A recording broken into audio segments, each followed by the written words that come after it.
তার শাশুড়ির একটা বক্তব্যে তার শাশুড়ি বলেছে যে সে নামাজের ক্ষেত্রে একেবারে বেখবর। আল্লাহর কসম সে নামাজ পড়ে না। আমি অবাক হয়ে যাই, মাগরিবের রক্ত সে দিয়ে টান টান হয়ে ঘুমাইতেছে, কি ব্যাপার? তারপরে সেই এশা রক্ত ওইটা তিন রক্ত 4 রক্ত করবো, কোনোদিন আবার ফজরের রক্ত ওইটা 3 রক্ত 4 রক্ত করবো। সারা দিন কুমিরের মতো ঘুমাইবো, সারা রাত্রি মোবাইল নিয়ে বসে থাকবো। আর আমার মেয়ের সাথে খেউ খেউ কেউ কেউ করবো, অমুকরে ভালোবাসি, তমুকরে ভালোবাসি, তুমি একটু আমাকে বিয়ে করায় দাও, তুমি আমাকে একটু বিয়ে করায় দাও।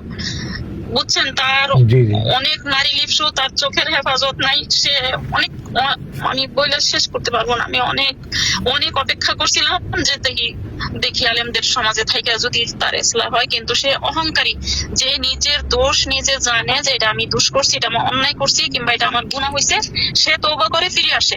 কিন্তু সে যা করে, তোমরা ভালো জানেন যে কথা সত্যতা কতটুকু। তার স্ত্রী বলেছে যেটুকুন উনি লাইভে বলেছে, এটা 100 ভাগের ভিতরে 10 ভাগ, আরো 90 ভাগ প্রকাশ করে নাই কি পরিমাণ নির্যাতন করা হয়েছে। তো এটা তো একটা আলেমের চরিত্র হতে পারে না। এবং স্ত্রীর ক্ষেত্রে আমি যেটা বলবো, যে তার যে একটা আগের সংসার ছিল, সেই সংসারে তার যে একটা হক, সেখানে একটা ইনসাফ প্রতিষ্ঠা করা, আদালত প্রতিষ্ঠা করা, এটার ক্ষেত্রে যে ব্যত্যয় ঘটানো হয়েছে, তার চোখের পানি কিন্তু এই সংসারটা নষ্ট হওয়ার জন্য অন্যতম দায়ী।